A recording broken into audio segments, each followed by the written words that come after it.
பாலு சாரோட greatness was recognising the individuals. அவர் வந்து அந்த பாட்டில் நடுவில் நிறுத்தி அவன் நீ திரும்பி வாசி பாரு எப்படி வாசிக்கிறான் பாருங்க அப்படின்னு வந்து காமிப்பார். அந்த ஒரு 2 நிமிஷம் போகிறோம் நமக்கு.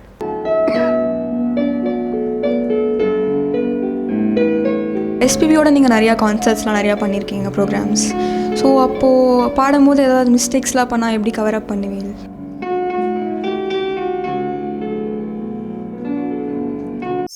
முன்பே வா என் அன்பே வா, உயிரே வா உயிரே வா, முன்பே வா என் அன்பே வா.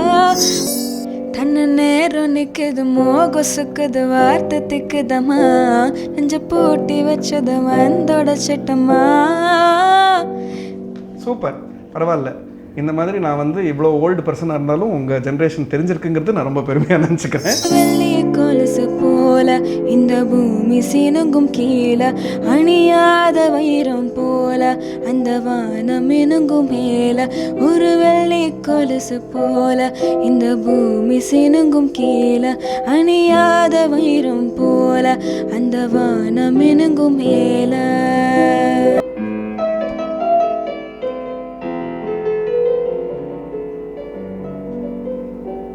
எம்ஜிஆர் டிவி நேயர்களுக்கு வணக்கம். இன்றைக்கி நம்ம கூட பார்த்தீங்கன்னாக்கா பியானிஸ்ட் அனில் சீனிவாசன் சார் இருக்காங்க. சார் வணக்கம் சார், எப்படி சார் இருக்கீங்க? நல்லா இருக்கேன், நீங்கள் எப்படி இருக்கீங்க? நல்லா இருக்கு சார். நம்ம கூட அக்ஷராவும் நினைச்சிருக்காங்க சார்.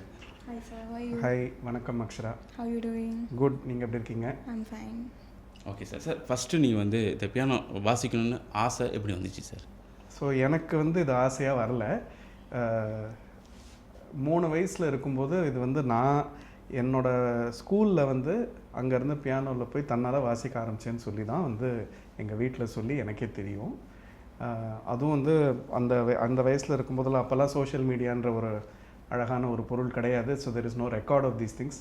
பட் 3 வயசு இருக்கும்போது ஸ்கூலில் அந்த டீச்சர் வந்து அந்த பியானோவில் வாசிக்கும்போது அதை பார்த்து எனக்கே தன்னால் ஆர்வம் வந்து அதை போய் வந்து எனக்கு வாசிச்சே ஆகணும்னு சொல்லி ஒரு அடம் பிடிச்சி போய் வாசிச்சதா வீட்டில் சொல்கிறாங்க. அதுலேருந்து ஆரம்பித்தது தான். எனக்கு வந்து எனக்கு தெரிஞ்ச நினைவாக பார்க்கும்போது ஒரு நொடி கூட பியானோ இல்லாமல் எனக்கு இருந்தது கிடையாது.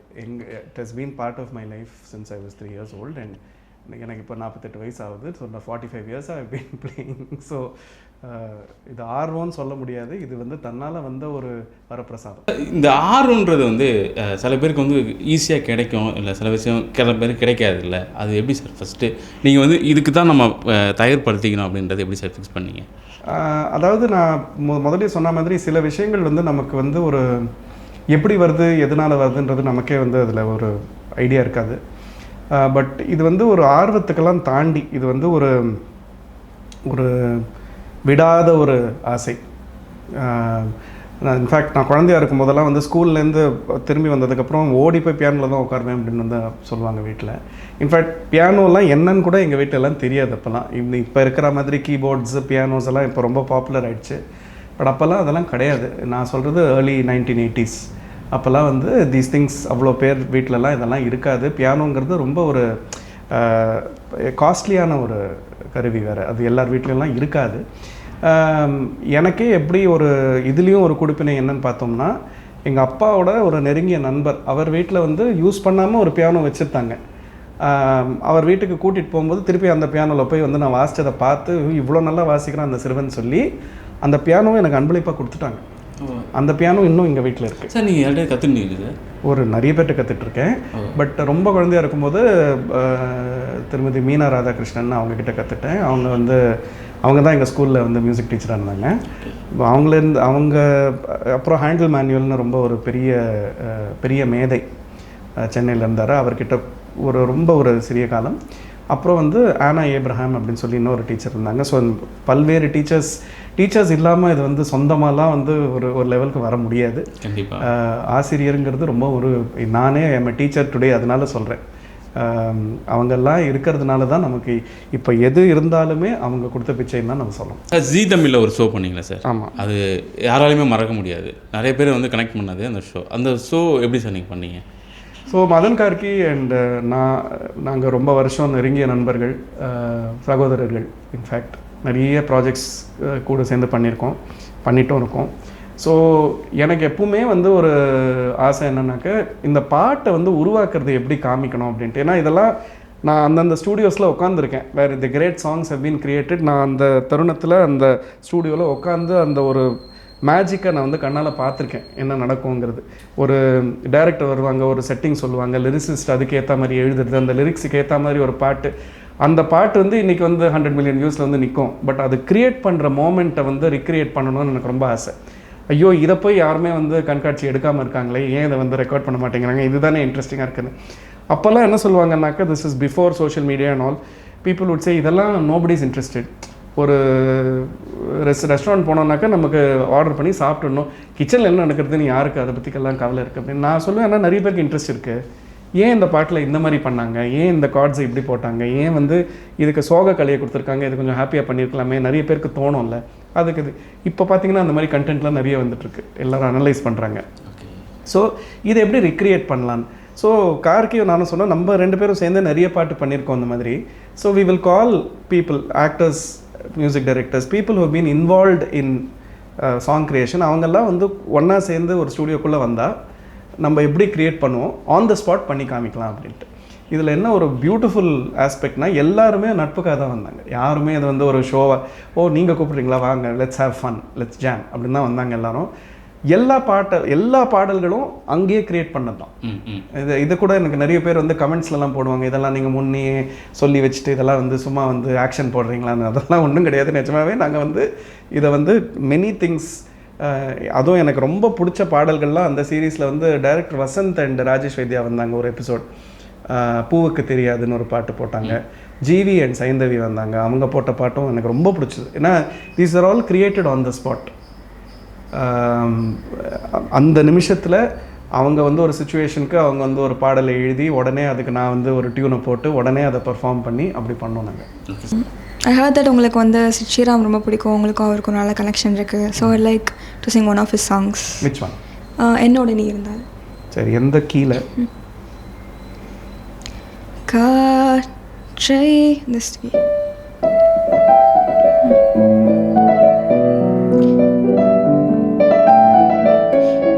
இந்த pitch தானே? So then I'll have to start it like this, no?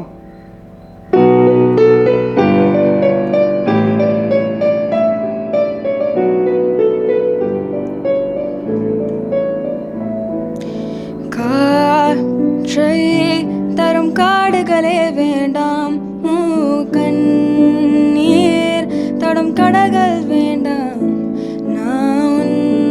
நான் உறங்கவே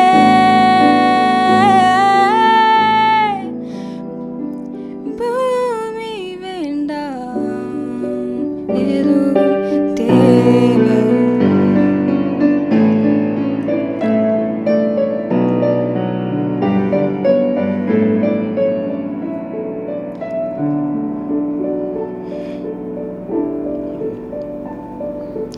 என்னோடு நீ இருந்தால் உயிரோடு நான் இருப்பேன்.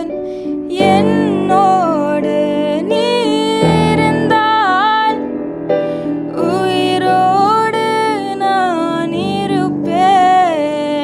நீ என்னை நான் யார் என்று சொன்னாலும் புரியாத என் காதல் நீ என்று யாருக்கும் தெரியாது. நீ கேட்டால் உலகத்தை நான் வாங்கி தருவேனே, நீ எல்லா உலகத்தில் நான் வாழ மாட்டேனே. என்னோடு நீ இருந்தால். Super sir. எப்படி சார் பண்ணாங்க? Very nice. Very Thank you, nice. sir. You can even throw out your voice even more. Actually, happy பாடுங்க. You're singing very well. உங்களுக்கும் சிட் ஸ்ரீராம் சாருக்கும் உள்ள ஒரு பாண்டிங், அது எப்படி சார் அவங்க பழக்கம்? ஸோ சிட் ஸ்ரீராம் வந்து எனக்கு மோர் தென் ஃபிலிம் சிங்கர், கர்நாடக இசை கலைஞராக தான் தெரியும். அப்படி தான் எங்களுக்கு பழக்கமும். ஏன்னா அவங்க பேரண்ட்ஸ், அவங்க அம்மா எஸ்பெஷலி ரொம்ப ரெஸ்பெக்டட் மியூசிக் டீச்சர் பே ஏரியாவில் இருக்காங்க, கலிஃபோர்னியாவில். ஸோ சிட் வந்து I think we started doing live shows. அப்படியே அது ஒரு தன்னால் ஒரு ஃப்ரெண்ட்ஷிப். அது நாங்கள் ரொம்பலாம் யோசித்து நிதானமாக இப்படி நம்ம கொலாபரேட் பண்ணலாமா அப்படின்லாம் யோசிக்கலை. முதல்ல அப்படியே பர்ஃபார்ம் பண்ண ஆரம்பித்தது தான். ஃபில்ம் ஷோஸை விட கர்நாடிக் மியூசிக் கான்சர்ட்ஸ் நிறையவே பண்ணியிருக்கோம். ஃபில்ம் ஷோஸில் வந்து குறிப்பாக சொல்லணுன்னாக்கா வந்து சீக்கர்ஸ்னு சொல்லி ரொம்ப இன்ட்ரெஸ்டிங் கொலாபரேஷன் பண்ணோம். அதில் வந்து cinema as well as Karnataka இசை ரெண்டுமே கலந்த மாதிரி ஒரு எக்ஸ்ப்ளரேஷன். அது 2018 பண்ணோம். அதே மாதிரி வந்து 2018 மார்ச்சில் தான் we did a big stadium show கொலம்போவில். Sid Sriram was the main singer. Of course பெரிய பேண்டு ஆண்ட்ரையாவும் பாடினாங்க, பெரிய show. But that was also a very memorable occasion. நாங்கள் நிறைய இசையை பற்றி அடிக்கடி வந்து வாட்ஸ்அப்பில் வந்து பேசினது உண்டு. Especially pre pandemic. இப்போ அவர் எங்கேயோ போயிட்டார். பட் ஸோ இப்போவும் வந்து we are in touch but not as frequently. But நிறைய இசையை பற்றி அவரும் நிறைய என்ன மாதிரியே வந்து அவருக்கு படிப்பில் ரொம்ப இன்ட்ரெஸ்ட் இருக்குது. படிப்புனாக்கா மியூசிக்கை பற்றி படிக்கிறது. படிப்புனா அந்த படிப்பு இல்லை, மியூசிக்கை பற்றி படிக்கிறது வந்து அவருக்கு ரொம்ப பிடிக்கும். படிச்சுட்டு எனக்கு வந்து ஒரு இது அனுப்புவார், ஒரு வாய்ஸ் நோட் அனுப்புவார், அதுக்கு நான் பதில். ஸோ ஐ திங்க் ஒரு மியூசிக்கல் கம்பேனியன்ஷிப்னு சொல்லலாம். It has been and is an incredible singer with an incredible range. And இன்னும் அவர்கிட்டேருந்து இன்னும் நிறைய வரப்போகிறதுங்கிறது தான் என்னோட கணிப்பு. இது வரைக்கும் வந்தது வந்து ஒரு கைமண் அளவு தான். இன்னும் நிறைய இருக்குது அவர்கிட்டேருந்து வர வேண்டியது. Okay sir. Sir SPB sir யாராலும் மறக்க முடியாது. அவருக்கும் உங்களுக்கும் ஒரு பாண்டிங். ஏன்னா மியூசிக் வாசிக்கிறவங்களுக்கு தான் தெரியும் அவர் எப்படி பாடுவார். அது நீங்கள் சொன்னால் கரெக்டாக இருக்கும். அதாவது ஒரு அப்பா சித்தப்பா அந்த ஸ்தானத்தில் ஒருத்தரை வைக்க முடியும்னா அவரை தான் நான் வச்சுருப்பேன் என் லைஃப்பை பொறுத்த வரைக்கும். ஐ வில் சே திஸ், அவர் ஒரு மியூசிஷியன், அதை பற்றி உலகத்துக்கே தெரியும். What kind of a voice he was, what a singer. அவரை மாதிரி இனிமேல் திரும்பி வராதுங்கிறதும் என்னோடய ஆனஸ்ட் அசஸ்மெண்ட். என்ன ரேஞ்சு. பட் அதெல்லாம் தாண்டி one of the best human beings in the world. அந்த ஸ்தானத்தை வேறு யாராலையும் எடுக்க முடியாது. ஏன்னா அவர் வந்து மியூசிக்கு கொடுத்த ஆர்வம், மியூசிக்கு கொடுத்த இன்ட்ரெஸ்ட் தான் மியூசிஷியன்ஸுக்கும் கொடுத்தார் அப்படிங்கிறது ரொம்ப முக்கியமான விஷயம். அதாவது இப்போது ஒரு ஸ்டேஜில் ஒருத்தர் பாடுறாங்கன்னா நம்ம கலாச்சாரத்தில் பார்த்தீங்கன்னா மியூசிக் டைரக்டர் யாருன்னு முதல்ல பார்த்துருவாங்க, சிங்கர் யாருன்னு பார்த்துருவாங்க, யார் அதுக்கு பேஸ் வாசித்தாங்க, யார் அதுக்கு கீபோர்டு வாசித்தாங்க, யார் அதுக்கு ரிதம் ப்ரோக்ராமிங் பண்ணுறதுங்கிறது இந்த காலத்தில் இப்போது யூடியூப்பில் கிரெடிட்ஸ் போட்டு போடுறாங்க. பட் யாரும் பார்க்கறது கிடையாது. சார் அந்த காலத்தில் அந்த ஒரு அங்கீகாரன்றது நிறைய கிடைக்காம நிறைய பேர் வெளியில் நிறைய பேருக்கு கிடைக்காது. அதுதான் சொல்கிறேன். ஸோ எதுக்கு இதை சொல்கிறேன்னாக்கா அந்த மாதிரி ஒரு தருணத்தில், அந்த மாதிரி ஒரு சுச்சுவேஷனில் பாலு சாரோட greatness was recognising the individuals. அவர் வந்து அந்த பாட்டில் நடுவில் நிறுத்தி நீ திரும்பி வாசி பாரு, எப்படி வாசிக்கிறான் பாருங்க அப்படின்னு வந்து காமிப்பார். அந்த ஒரு 2 நிமிஷம் போகிறோம் நமக்கு. ஏன்னா இல்லைனாக்கா வி ஆர் இன்விசிபிள். இப்போது ரஹ்மான் சார் வந்ததுக்கப்புறம் கிரெடிட்ஸ் கொடுக்கறதுங்கிறது வந்து இஸ் பிகம் அ மஸ்ட். ஏன்னா ரஹ்மான் சார் வீடியோஸ் பார்த்தீங்கன்னா எல்லாத்துலேயும் எல்லா கிரெடிட்ஸும் இருக்கும். யார் இது பண்ணாங்க, யார் இது பண்ணாங்க, யார் ஹார்மோனி பண்ணாங்க, யார் கோரஸ் பண்ணாங்க, எல்லாமே இருக்கும். That was not the practice till then. அது இண்டஸ்ட்ரி ப்ராக்டிஸ் அப்படி இல்லை. எல்லாருக்கும் சிங்கர் யாருன்னு தெரியும். அதுவும் இப்போ நீங்கள் பார்த்தீங்கன்னா இப்போ பேசும்போது கூட பி சுஷிலாமா சாங் அப்படின்மோ, அதில் யார் ட்ரம்பட் வாசிச்சாங்கன்னு உங்களுக்கு தெரியுமா? தெரியாது. இந்த பாட்டு கேளுங்களேன். ஃபார் எக்ஸாம்பிள்,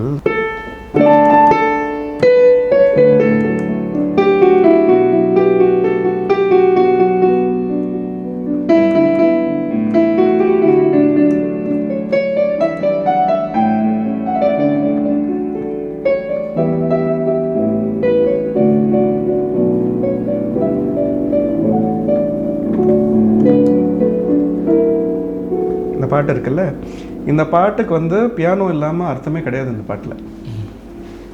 இது வந்து ஜெயலலிதா அவங்கள பிக்சரைஸ் பண்ணி எடுத்த பாட்டு.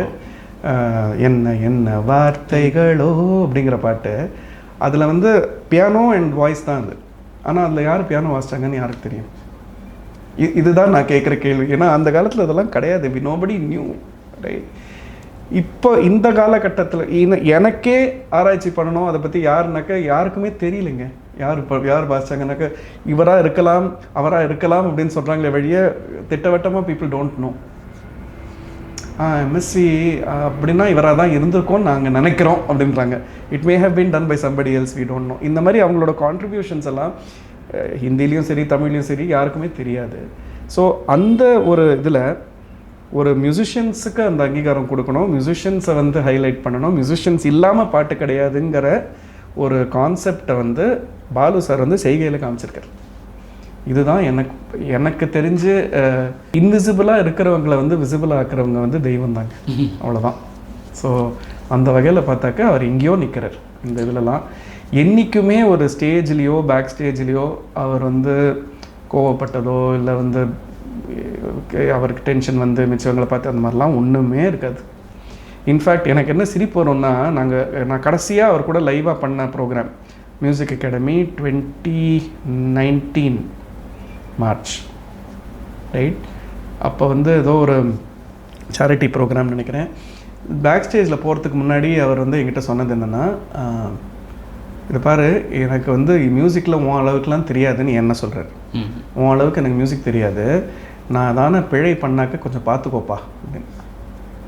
அதுவும் எப்போ நான் என் பேர் அனௌன்ஸ் பண்ணுறாங்க, நான் ஜஸ்ட் வாக்கின் பண்ண போகிறேன் அந்த டைமில் சொல்கிறார். நான் வந்து as I'm walking I'm looking at him doing this. அந்த எக்ஸ்பிரஷன் யாரோ ஃபோட்டோ எடுத்திருக்காங்க. என்ன சார் நீங்கள், நானே டென்ஷனில் நடந்துட்டுருக்கேன், இது தேவையான. அவர் அந்த மாதிரி ஒரு பர்சன், அவ்வளோ எளிமையாக, அவ்வளோ ஒரு ஹம்பிள் அது. அண்ட் அவர் ஒரு ஸ்டேஜில் வந்து ஒரு பர்ஃபார்மன்ஸாகவே தெரியாது எனக்கு, ஜாலியாக வந்து ஒரு மை ஃபேவரட் அங்கிளோட வந்து ஒரு கான்வர்சேஷன் மாதிரி தான் இருக்கும்.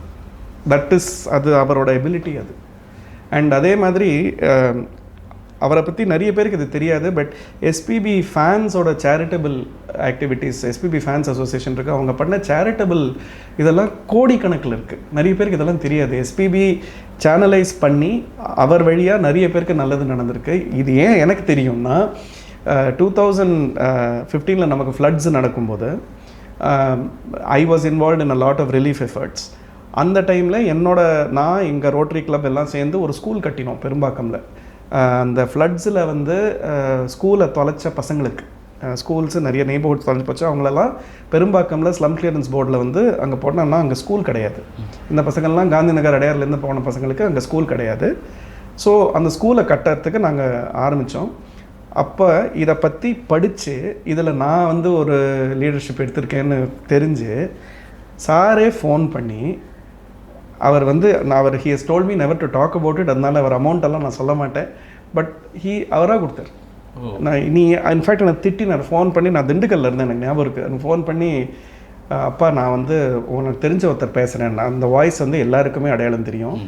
என்ன சார் நீங்கள், இல்லை நான் ஒரு 3 வாட்டி உனக்கு ஃபோன் பண்ணிட்டேன், நீ ஃபோனை எடுக்கலை அப்படின்னார். முதல்ல திட்டினார். அப்புறம் வந்து சொன்னார், நீ என்னமோ ஸ்கூல்லாம் கட்டுறியாமே. ஆமாம் சார், இது பண்ணிட்டுருக்கோம். என்கிட்ட சொல்லவே இல்லையே நீன்னு சொல்லி ஒரு திட்டு விட்டார். சரி சார், நான் வந்து மீட் பண்ணுறேன், நீ ஒன்றும் வந்தெல்லாம் மீட்டெல்லாம் பண்ண வேண்டாம், திஸ் பர்சன் இஸ் தேர், என்னோடய ஃபேன்ஸ் அசோசியேஷன் பர்சன், அவர் உங்களை காண்டாக்ட் பண்ணுவார், எங்களால் முடிஞ்சதும் நாங்கள் பண்ண போகிறோம்னு சொல்லி அவரை ஹெல்ப் பண்ணி. இந்த மாதிரி ஒரு பர்சன் அவர். நாங்கள் அதுவும் எப்படின்னா கண்டிஷன் போடுறாரு, என் பேரை வச்சு நீ ஒன்றுமே பண்ணக்கூடாது இல்லை, எஸ்பிபின்னு சொல்லி அங்கெல்லாம் போடக்கூடாது, எனக்கு என் பேரை போட்டு போர்டை போடக்கூடாது, யார்கிட்டையும் இதை பற்றி சொல்லக்கூடாது அப்படிங்கிறாரு. பட் நான் சொல்லியே தீருவேன்னு. ஏன்னா இது நிறைய பேருக்கு தெரியாத விஷயங்கள் இதெல்லாம். ஓகே சார், அவர் பாடின பாட்டு உங்களுக்கு ரொம்ப பிடிச்சதுன்னா இந்த மாதிரி எந்த பாட்டு சார்? 40,000 இருக்குங்க.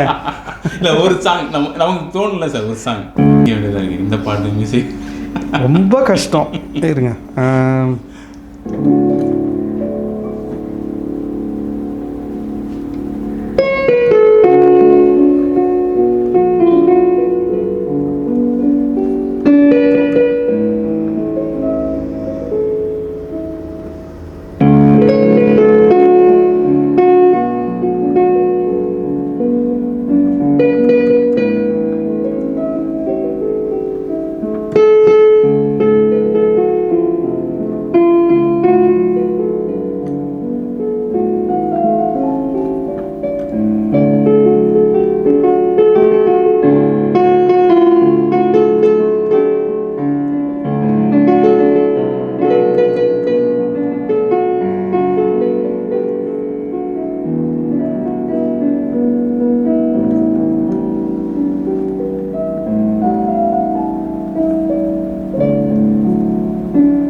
Super sir. இல்லை 40,000 வந்து 2 எடுத்து போடலாம், கஷ்டம். ஸோ எஸ்பிபியோட நீங்கள் நிறையா கான்சர்ட்ஸ்லாம் நிறையா பண்ணியிருக்கீங்க ப்ரோக்ராம்ஸ். ஸோ அப்போது பாடும்போது ஏதாவது மிஸ்டேக்ஸ்லாம் பண்ணால் எப்படி கவர் அப் பண்ணுவீங்க? அவர் பாடும்போது மிஸ்டேக்ஸ் இருந்ததே கிடையாது, நாங்கள் வாசிக்கிறதுல தான் மிஸ்டேக்ஸ் இருக்கும். நிஜமா அந்த மாதிரி இருக்கா சார்? அதாவது எப்படின்னாக்க தெர் இஸ் அ டிஃப்ரென்ஸ். அதாவது நம்ம ரெக்கார்டிங்னு போகும்போது ஒரு பாட்டு வந்து ரெக்கார்ட் பண்ணும்போது அது ஒரு சர்டன் பர்பஸில் ரெக்கார்ட் பண்ணுறோம். அதே டொனாலிட்டி, அதே மூடு, அதே இது வந்து ஸ்டேஜில் ஒர்க் ஆகாது. ஏன்னா ஸ்டேஜுக்குன்ட்டு இருந்தது, ஏன்னா ஸ்டேஜில் வந்து நீங்கள் லைவாக வந்து ஆடியன்ஸை ஃபேஸ் பண்ணுறீங்க, ஆடியன்ஸோட ரியாக்ஷன்ஸ் இருக்குது, ஆடியன்ஸோட எனர்ஜி இருக்குது. ஸோ நான் ரெக்கார்டிங் ஸ்டூடியோவில் பாடுற மாதிரி போய் வந்து ஆடியன்ஸ்க்கு முன்னாடி போய் பாடினாக்க எல்லாருக்கும் போர் அடிச்சு கிளம்பி போயிடுவாங்க. So there is an engagement that you need to do with audience. SPB வந்து that was a great showman. ஏன்னா அவருக்கு வந்து அது ரொம்ப நல்லாவே புரிஞ்ச ஒரு விஷயம். ஏன்னா இப்போ ஆடியன்ஸ் இன்றைக்கி மூடு இல்லைன்னு வச்சுக்கோங்க, நம்ம வந்து ஒரு சாங் லிஸ்ட்டோட போகிறோம், ஓகே, மூடு அந்த மாதிரி மூடு இல்லை, எல்லோரும் வந்து கொஞ்சம் ஜாலியாக இருக்காங்க, எல்லாருக்கும் வந்து ஒரு ஃபாஸ்ட் பேஸ்டாக வைப்ரண்ட்டாக சாங்ஸ் வேணும்னா அதுக்கு ஏற்ற மாதிரி மாற்றிக்க தெரியணும்.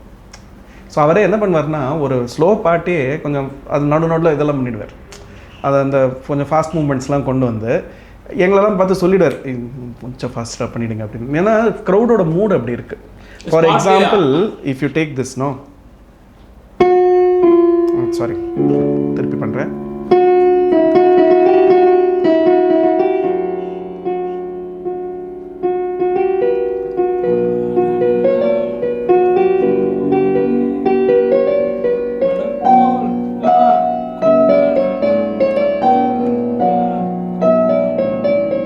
இந்த பாட்டு இருக்குன்னு வச்சுக்கோங்களேன், இது வந்து ஏதோ ஒரு கொஞ்சம் மோர் எலீட் ஆடியன்ஸ்க்காக பண்ணோம், இன்னும் கொஞ்சம் ஒரு டைப் ஏ ஆடியன்ஸ்னு வச்சுக்கோங்களேன். ஸோ அங்கே வந்து இந்த மாதிரி ஒரு போட்டு ஒரு ரவுடியாக ஒரு இது குத்து பீட்டோட பண்ண வேண்டாம், இதை கொஞ்சம் சொஃபிஸ்டிகேட்டடாக பண்ணலான்னு சொல்லிட்டு அவர் எப்படி பண்ணார்னா we did it like jazz. Okay, எப்படி பண்ணோம்னாக்க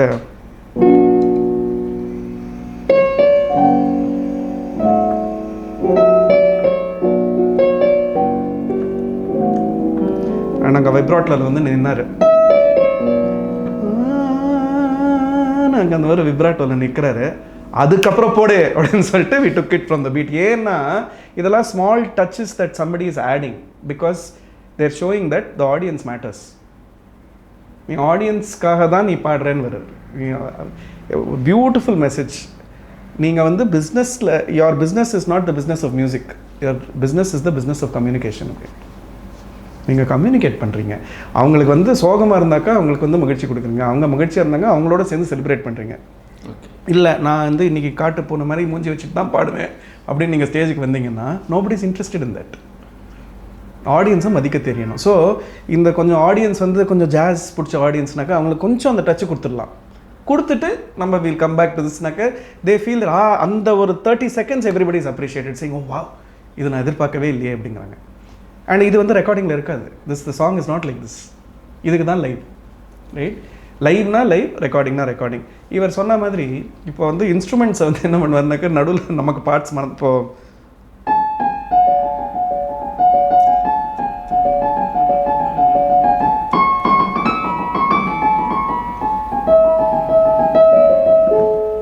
right, it's a series sequence, இது இப்படி தான் வாட்சே ஆகணும். இதில் நடுவில் நான் வந்து வேறு ஸ்வரம்லாம் போட்டாக்கா இது அந்த சீக்வன்ஸே கிடையாது. ஏன்னா நிறைய விஷயத்தில் ராஜா சார் மியூசிக்காக இருக்கட்டும், ராஜா சார் மியூசிக்லாம் ஜிக்ஸா மாதிரி இருக்கும். இந்த பீஸ் இங்கே வந்தால் தான் அடுத்த பீஸ் இங்கேருந்து ஆரம்பிக்க முடியும்.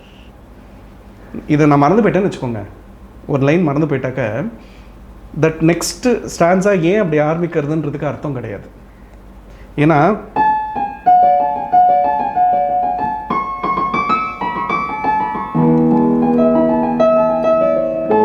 வரும் வகையில் ஏன்னா இது அந்த பால வந்து முடியறது. யூ அண்டர்ஸ்டாண்ட் ஸ்வரம்ஸ், right? It's ending on a பா, வரும் வகையில் பா பா பா பா பா ககககன்னு தான் வருது அதுக்கப்புறம். ஸோ இதில் முடியலனாக்க that line will not make sense. So நடுவில் எஸ்பிபியில் எப்படின்னா அந்த லைன் மறந்து போயிடுத்துனாக்கா அவர் ஸ்வரத்துலேயே அதையே பாடிடுவார். So that it can go to that பா அண்ட் விங்க் பண்ணிடுவார். So that you know that he is covered up for you, right? அவர் பாடினதில் மிஸ்டேக்ஸ் எனக்கு தெரிஞ்சு என்னோட ஸ்மால் அனுபவத்தில் இருந்தது கிடையாது. நாங்கள் பண்ண மிஸ்டேக்ஸ் தான் ஜாஸ்தி இருக்குது. நான் பண்ண மிஸ்டேக்ஸ் நிறையவே இருக்குது. ஏன்னா எனக்கு வந்து ரொம்ப க்ரியேட்டிவாக வாசிக்க பிடிக்கும். எனக்கு வந்து அதே கார்ட்ஸ் நான் ஸ்டிக் பண்ண மாட்டேன். இன்ஃபேக்ட் நிறைய பேஸ் கிட்டாரிஸ்ட் என்னை பற்றி கம்ப்ளைண்ட் பண்ணுவாங்க, அவர் இஷ்டத்துக்கு வாசிக்கிறாரு அப்படின்னு. ஏன்னா லைவ்னு வரும்போது ஒரு ஆடியன்ஸ் இருக்காங்க, நமக்கும் வந்து ஒரு உற்சாகம் வந்துடும், இதெல்லாம் பண்ணலாமே அதெல்லாம் பண்ணலாமேன்னு. ஸோ அவர் அப்பப்போ விங்க் பண்ணி கண்ட்ரோல் பண்ணிவிடுவார், ரைட். நிறைய சிங்கர்ஸ்க்கு வந்து they're very particular that you only accompany them in a particular way. அவங்களுக்கு வந்து அந்த கார்ட்ஸ் எல்லாம் மாற்றினா பிடிக்காது, ஹார்மோனிக்கா ஸ்டைலில் மாற்றினா பிடிக்காது, because they're used to sing it a particular way. எஸ்பிபியோட ஸ்பெஷாலிட்டி என்னென்னா he can adjust to anything. நான் the only other singer, இதை நான் கான்ட்ரவர்ஷியலாக இருந்தாலும் நான் சொல்ல போகிறேன், the only other singer I have experienced this with is Shreya Ghoshal, right. இப்போ சமீபத்தில் அவங்களோட வாசிக்கும் போது இதே ஃபீலிங். அவள் எப்படின்னா, யூஸ்வலாக singers will come and say நான் இந்த பிச்சில் பாடுறேன், இந்த பிச்சுக்கு வாசிங்கன்னு. ஸ்ரேயா கோஷல் சொல்கிறாங்க, நீங்கள் வாசிங்க சார், அதுக்கேற்ற மாதிரி நான் பாடுறேன். அப்படின்னா எவ்வளோ confidence over your voice you must have, right. SPB had that, right. There are great singers and there are extraordinary singers and there are legends. இது வந்து லெஜெண்ட். அழகான வார்த்தை சார் இது.